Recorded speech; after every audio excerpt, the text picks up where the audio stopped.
ಎಲ್ಲ ನಾನು ಹೇಳೋದೆಲ್ಲ ಸತ್ಯ, ಸತ್ಯವನ್ನೇ ಹೇಳುತ್ತೇನೆ, ಸತ್ಯವಲ್ಲದೆ ಬೇರೆ ಏನನ್ನು ಹೇಳುವುದಿಲ್ಲ.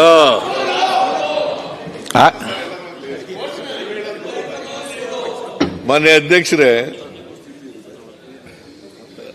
ನಮಗೆ 5 ಲಕ್ಷ ಕೋಟಿ ತೆರಿಗೆ ಕೊಡ್ತೀವಿ. ನಾವು ಬರೋದು ಬರೀ 51,000. ಆಮೇಲೆ 15ನೇ ಹಣಕಾಸಿನಲ್ಲಿ ಕೇಳಪ್ಪ ತಮ್ಮ, ಇವನೇ ಸಿ ಪಾಟೀಲ್ ಕೇಳ್ರಿ, ಸಿ ಪಾಟೀಲ್ ಕೇಳಿಯಪ್ಪ. ಒಂದೇ ನಿಮಿಷ.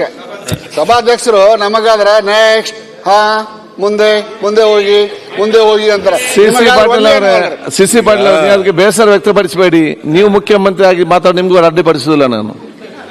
ಸಾಮಾನ್ಯವಾಗಿ ಆ ಸಿ ಪಾಟೀಲ್ ಮುಖ್ಯಮಂತ್ರಿಯವರು ಉತ್ತರ ಕೊಡುವಾಗ, ವಿರೋಧ ಪಕ್ಷದ ನಾಯಕರು ಮಾತನಾಡುವಾಗ ಸದನ ಗಂಭೀರವಾಗಿ ಕೇಳಬೇಕು. ಗೊತ್ತಾಯ್ತಾ? ನಾನು ಅದನ್ನು ಯಾವಾಗಲೂ ಮಾಡ್ಕೊಂಡು ಬಂದಿದ್ದೀನಿ, ಮುಂದೇನು ಮಾಡ್ಕೊಂಡು ಬಂದಿದ್ದೀನಿ, ಈಗಲೂ ಮಾಡ್ಕೊಂಡು ಹೋಗ್ತೇನೆ. ಯಾಕೆ ಅಲ್ಲಿ ಕೂತ್ಕೊಂಡು ಮಾತಾಡ್ತೀನಿ? ಈಗ ನಾನು ನೀವು ಹೇಳೋದಕ್ಕೆಲ್ಲ ಉತ್ತರ ಕೊಡಬೇಕಲ್ವಪ್ಪ. ಅನುದಾನ ಇಲ್ಲ ಅಂತ ಹೇಳ್ತೀರಿ. ಅನುದಾನ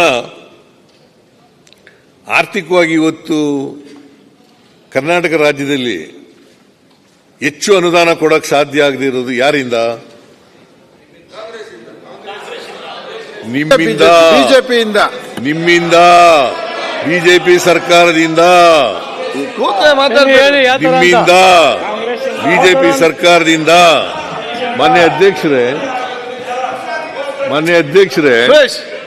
ಇವರು ಅಧಿಕಾರದಲ್ಲಿದ್ದಾಗ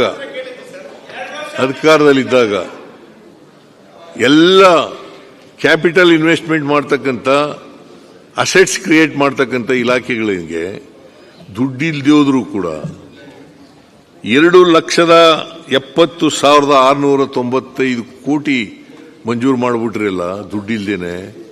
ಯಾಕೆ ಮಾಡಿದ್ರಿ? 2,70,695 ಕೋಟಿ ರೂಪಾಯಿಗಳ ಕಾಮಗಾರಿಗಳನ್ನು ಅನುದಾನ ಒದಗಿಸದೇ ತಗೊಬಿಟ್ರಿ.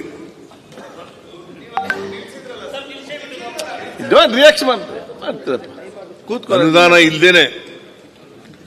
ಆಮೇಲೆ ಮುಖ್ಯಮಂತ್ರಿಗಳ ವಿಶೇಷ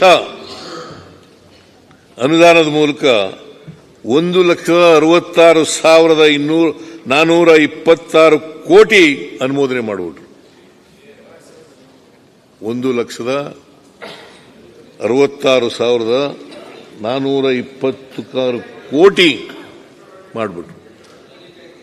ಒಂದು ಕಡೆ ಎಲ್ಲ ಇಲಾಖೆಗಳು, rural development, PWD, irrigation, minor irrigation, excise, ಆಮೇಲೆ ಎಕ್ಸೈಜು ಅಂತೇನೆ ಇದು ಇಂಧನ, ಅರ್ಬನ್ ಡೆವಲಪ್ಮೆಂಟು, ಎಲ್ಲ ಬೆಂಗಳೂರು ಡೆವಲಪ್ಮೆಂಟು ಎಲ್ಲ ಸೇರಿ 2,70,695 ಕೋಟಿ. ಇವತ್ತು 32,000 ಕೋಟಿ ಪೆಂಡಿಂಗ್ ಬಿಲ್ಸ್ ಇದೆಯಲ್ಲ, ಅದು ನಿಮ್ಮ ಬಳುವಳಿ.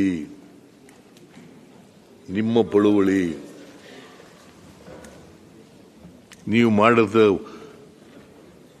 ಈ ಕೆಲಸದಿಂದ ನಾವು ಇವತ್ತು ಕಷ್ಟ ಅನುಭವಿಸಬೇಕಾದಂಥ ಪರಿಸ್ಥಿತಿ ಬಂದಿದೆ. ಪೆಂಡಿಂಗ್ ಬಿಲ್ಸ್ಗಳು ಇತ್ಯರ್ಥ ಆಗದೇ ಇರೋ ಪರಿಸ್ಥಿತಿ ಬಂದಿದೆ ಇವತ್ತು. ನಮ್ಮ ಕಾರ್ಯಕ್ರಮಗಳನ್ನು ನೀವು ನೋಡ್ತಾ ಇದ್ರೆ ನಮ್ಮ ಚಾನೆಲ್ ಅನ್ನ ಸಬ್ಸ್ಕ್ರೈಬ್ ಮಾಡಿ, ಪಕ್ಕದ ಬೆಲ್ ಐಕಾನ್ ಒತ್ತಿ ನಮ್ಮನ್ನ ಬೆಂಬಲಿಸಿ. ಹಾಗೆ ನಮ್ಮ ಕಾರ್ಯಕ್ರಮಗಳನ್ನ ಲೈಕ್ ಮಾಡಿ, ಕಮೆಂಟ್ ಮಾಡಿ, ಅದನ್ನ ಬೇರೆಯವರಿಗೂ ವಾಟ್ಸ್ಆಪ್ ಮೂಲಕ ಶೇರ್ ಮಾಡಿ. ನೀವು ಹೀಗೆ ಮಾಡಿದಾಗ ನಮ್ಮ ಚಾನೆಲ್ ಮತ್ತಷ್ಟು ಜನರಿಗೆ ತಲುಪಲು ನೀವು ನಮ್ಮೊಂದಿಗೆ ಸಹಕರಿಸಿದ ಹಾಗಾಗುತ್ತೆ.